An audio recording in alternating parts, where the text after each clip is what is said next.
Welcome to chapter 5 of the book of Proverbs. You'll have to excuse the background noise.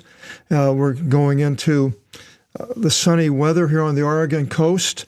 A lot of people come across and from what they call the valley, where Eugene, Portland, Oregon, and these places, and come to the ocean, drive here, and within 2 blocks of my house on either way, we've got like 19 restaurants. So there's a lot of people parking, cars beeping. It doesn't get quiet until later on at night. And I guess I could do these videos at night, but I enjoy getting into them right away as soon as I'm ready, which I am. So we're going into the 5th chapter. And it begins, I'll read some in the Greek, and then we'll go in. It's about wisdom to a son. Ie emi Sophia proseke, emisthe logis paravale son us, ina phylaxis enian agathin, aesthesin the emon hileon entelome si, mi proseske favli gineki. O son, take heed to my wisdom, and we've went through wisdom so many times, what it is in the past 4 chapters. And 2, set aside your ear to my words. In the imperative, so now what are they? That you should guard good insight. Now it's a son. Now it doesn't say how old the son is, but it says a son, and that you should guard good insight. And perception of my lips I give charge to you. So now here's what he's going to say. Give no heed to a vile woman. Now, a woman. Now this book was written by Solomon, a man. So I believe it has a man's perspective. A woman's perspective would probably be written differently, but it is written by a man. Now, right here at the beginning in verse 2, it says gineki. In the Greek, gene, a woman, or gene, a wife. Synonymous as far as the Greek word goes. The only way you can tell the difference is by the context, unless you're a Greek and you can understand it in other ways that I don't know. It's the only way I know. So right here, it could be a woman or a wife, but from what I see the rest of this chapter, it's pretty much talking about a woman because it goes into what's called harlotry, and we'll get into that here in a little bit. But it is a vile woman. It says, for honey drops from the lips of a harlot woman, which for a time fattens your throat. So now we see a harlot woman, not a wife. So that leaves out adultery. We're not talking about anything but the harlotry with a woman, and for a woman to be a harlot, men have to be involved. She can't be a harlot without men being involved. She would maybe be a lesbian, but we're not talking about a woman lying with a woman, as it says in the Bible, or a man lying with a man, or adultery. We're talking about what's called porneis right here. We have the word pornography that comes from this. And generally, this harlotry in this respect has to do with money. You can have a harlot, a woman could be called a harlot, whether she was taking money or not. But I believe in this case, because we'll see later in this chapter how it has to do with money. But one place that's interesting in the Bible where God calls Israel a harlot, and that worse than a harlot, in that she pays money to people to have relations with her. Now, harlotry is having sexual intercourse, I believe, and a man paying for that to a woman. And anything else other than that, I don't know. This is what my take of what this would be. Now, a woman harlot. Why would a woman want to be a harlot? Well, I think I was thinking about it. There's different reasons. One reason is money. And probably the biggest reason is called prostitution. It's a business.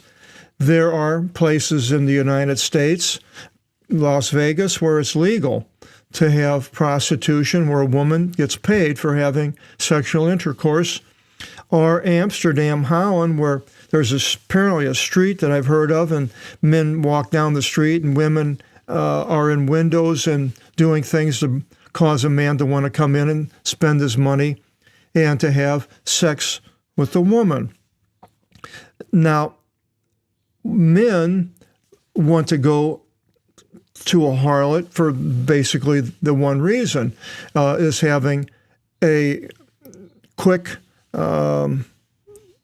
feeling of ecstasy with having sexual intercourse. But it only lasts for so long, and a man's back to doing his regular job. He can have sex with anybody, any woman. But if he can't find a girlfriend or he's having sex with, or a woman that's he's not married to, which we see with Jesus and the woman at the well, married a bunch of times, and the man she was with wasn't married. She wasn't married to. A man can have that type of relationship to have sexual relations. But if he doesn't have anything, and there are prostitutes, and he feels that this is okay to do this, he doesn't have any qualms about it, and the Bible talks a little bit about it, but if he feels like this is the thing to do, then he does it. And so the woman, though, she's doing it for money. She's trying to get as much money she can. Now, I'm not a woman, of course, and so trying to understand the mindset of a woman and why she would want to do this, I would just be guessing off the top of my head, but probably other than money, it might be some type of a control over men, giving her a self-esteem of some sort, that she can have men wrapped around her finger, and this would be some sort of a gratification, possibly. Woman disagree with that. Another reason would probably be because of drugs, taking drugs and getting money to buy more drugs, and she doesn't care about the repercussions of having sex with all these men, because the drugs take over her thought process. And then there's forced prostitution. I think of in Nazi Germany, after the Nazis lost the Second World War, many of the German women became prostitutes because they didn't have any money and they needed to feed their family and so forth. And so they went into prostitution. There may be other reasons, but those are the ones I thought of. Now, the vile woman, where it said in 2, that word is not in the New Testament. The word for the vile is heedless, a heedless person. Not vile, favli. Give no heed to a heedless woman, a vile woman. A vile appears a few places in the Old Testament. And again, porne is the key. This is what we're going through. Pornes in the genitive case. And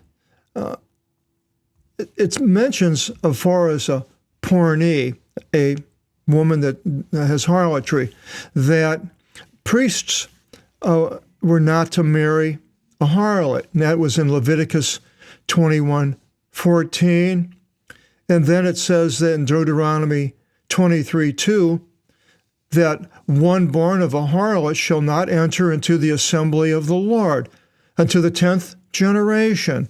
So it's looked down on by God as far as spiritual. It wasn't anything that God wanted. He wanted, I believe, man and woman to be married and have children and live a life together. And we'll see that as we go through the Proverbs.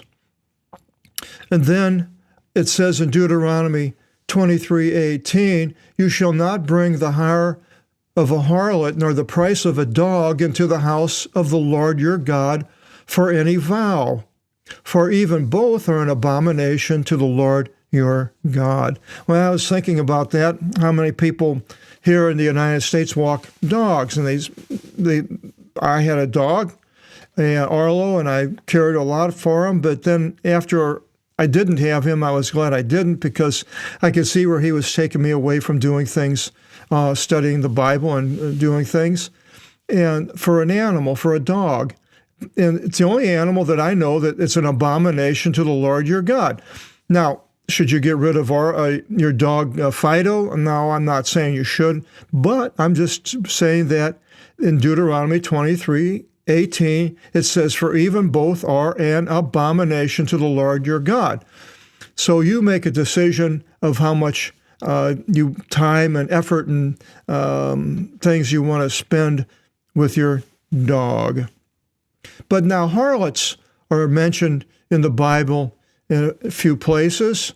The first one was Judah and Tamar. Judah was one of the 12 sons of Jacob.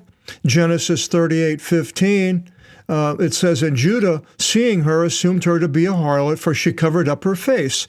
His wife had died, and he was on the road, and Tamar heard he was leaving there, and that was Judah's daughter-in-law, who Judah was supposed to give his son to her, but he wouldn't do it. And so Tamar ended up pretending to be a harlot, had relations with Judah and the child, and so forth, and it became in the line of Jesus. Then later, the two spies were sent by Moses by Joshua into the land of Canaan to spy it out.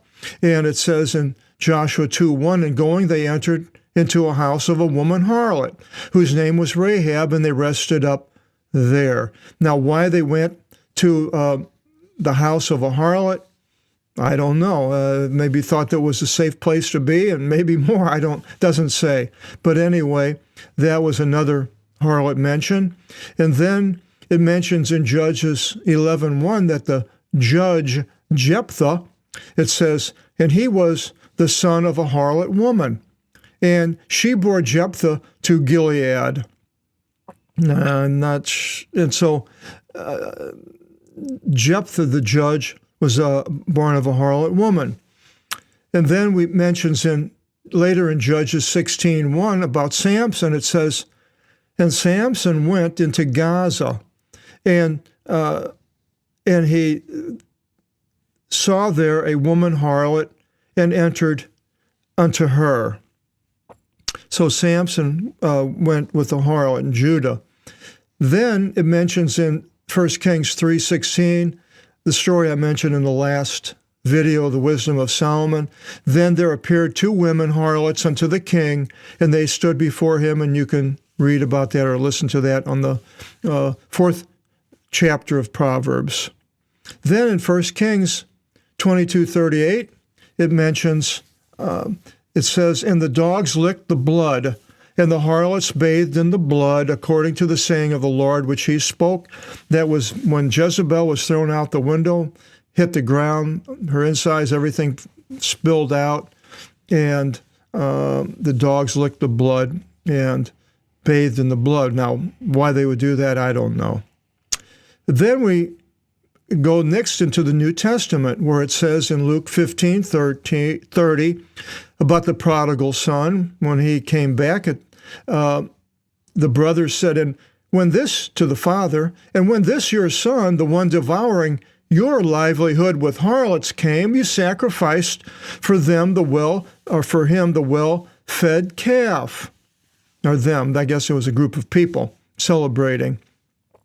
So that was the only place in the New Testament, I believe, that it mentions harlots as such. Now, I don't know if I should get into the next part, but it seems that we're studying the word pornes. It's also mentioned, tied into a city, and it says in Isaiah 121, "Oh, how the trustworthy city Zion became a harlot, selling itself to other men from other nations," basically. And Zion, Jerusalem. And then Tyre, city in Lebanon, was called a harlot city in Isaiah 23:16. And then Jesus said, "Amen, I say to you that tax collectors and harlots go before you into the kingdom of God," that is, before the chief priests. And then Matthew 21:32, it says, "But the tax collectors and harlots believed him," that John, the one immersing, or John the Baptist. Then we have in the book of Revelation, the great harlot is mentioned in chapters 17, mainly in one place in 19. And the great harlot was, it says in verse 1 of 17, sitting on many waters, which was explained in verse 15, which was she was sitting over a multitude of peoples, nations, and languages, and she was a harlot. And then in verse 5, it says that the words Mystery Babylon the Great was on her forehead. Now, I believe this has to do with Jerusalem.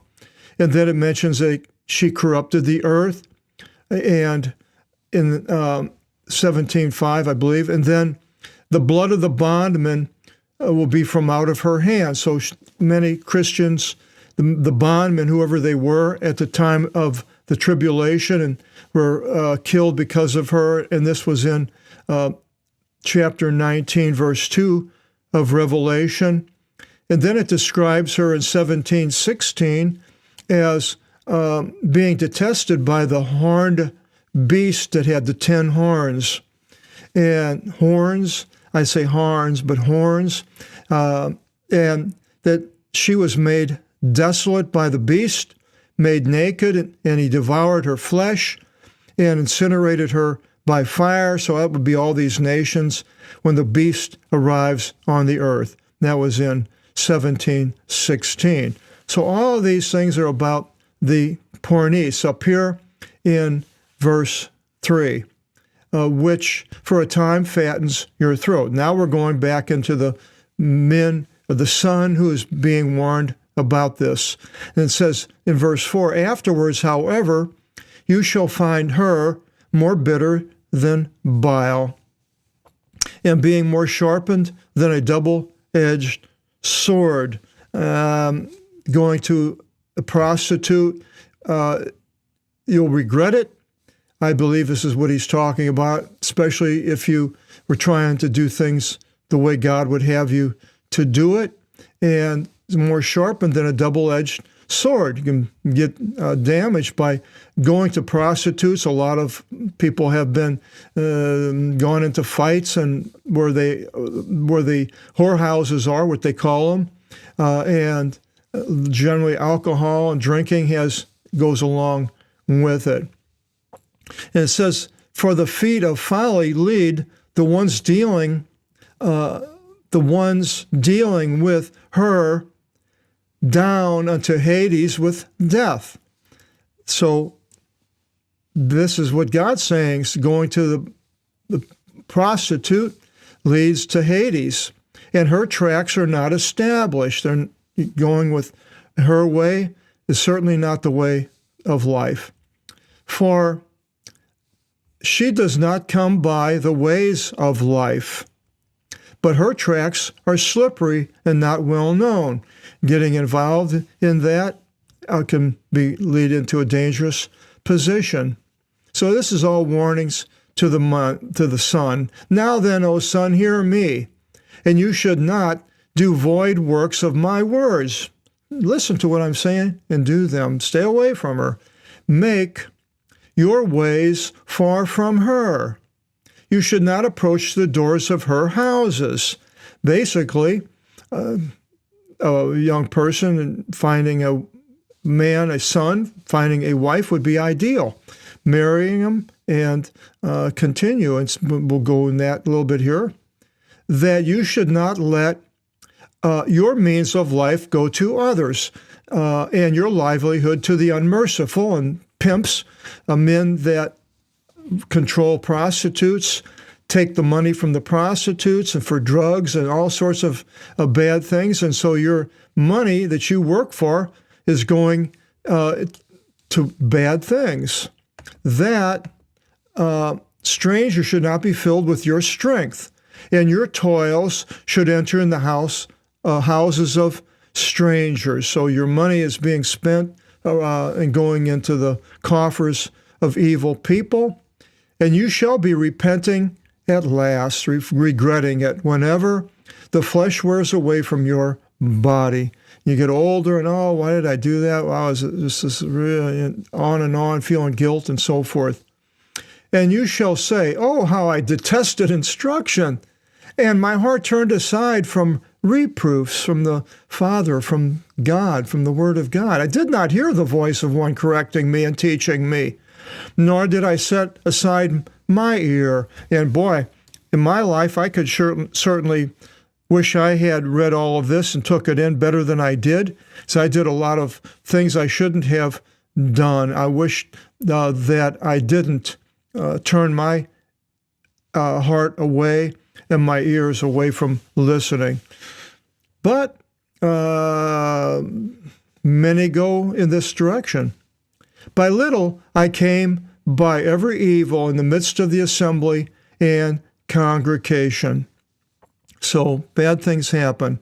Oh, son, now here's what God, or the man, the Father would say, God, I believe, drink waters from your own receptacles and the flow from your own wells. That would be somebody that's attached to you as far, I believe, as a wife.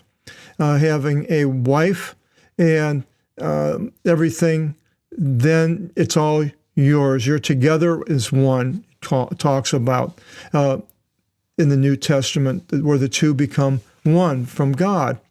Let the waters overflow to you from out of your own spring, and into your own squares let your waters go along. Stay the right way with the things of your life, with your wife and family, and don't go the other direction. Let it be existing to you alone, and let not a stranger partake with you. You're married, you have a family, and this is your means for life for many, many years. You'll have a wife, some people 50, 60 years. They're married and love each other and take care of each other, and not to go to somebody else, even if you're married. But we're not getting into adultery here, really. This is just explaining the right way. And the flow of your water, let it be to you in particular, and be glad with the wife from out of your youth. So here he's talking about the alternative to the prostitute is if you are wanting to have sex and you're a male, then look for a wife. And if that's the case, that you want that, a good place would be with people that you would want to be married to. Go to, if you're going into a church and you meet a lady there, a young lady, and or if you're older, whatever, then maybe God has brought that person to your life, and vice versa, to the wife, the husband. And being married from out of your youth and being married for many years, I believe, is a blessing, one that I have not experienced, unfortunately. One of the main things in my life that I don't know, I guess I could say I regret it, or I've missed that. But God has made it up in other ways. Let your hind of friendship and your filly, these are female animals, but and it's relating them to a hind and your filly of favors, consort with you, your wife, And in particular, let her be esteemed by you and be with you at all time. And that's what God would have, you being married with a woman through your whole life, at all time, not going out and being with other women. For in this friendship, you will be accommodated a great deal. Things will go well if you just stay with your own family and wife. Be not much with the strange woman, nor hold the one not your own in embraces. Well, it has much, many times, but forever, I would guess. For the ways of a man are before the eyes of God. So God sees what you're doing and I'm doing, and he watches unto all his tracks, man's tracks, all everything that we do, the way we go. God sees them. And unlawful deeds ensnare a man. And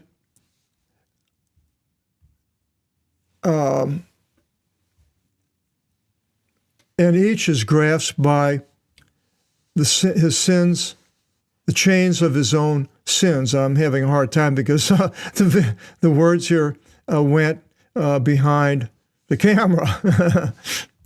This man comes to an end with the uninstructed, and from out of the abundance of his own sustenance was cast forth and perished through folly. So all of these things, as far as going after the strange woman, being warned against doing, it's folly, and good instructions not to do it.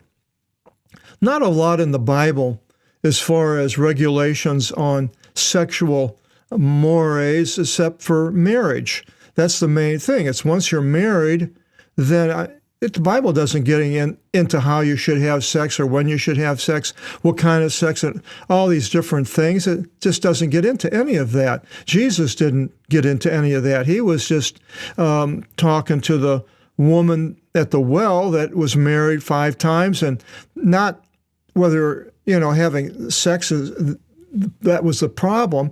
It was the relationship of her not having this good relationship with a man instead of it just being a wild person, a wild woman. This is not what God wants. And so many people turn the Bible into thou shalt not do this, you can't do this, and sex, and on and on and on.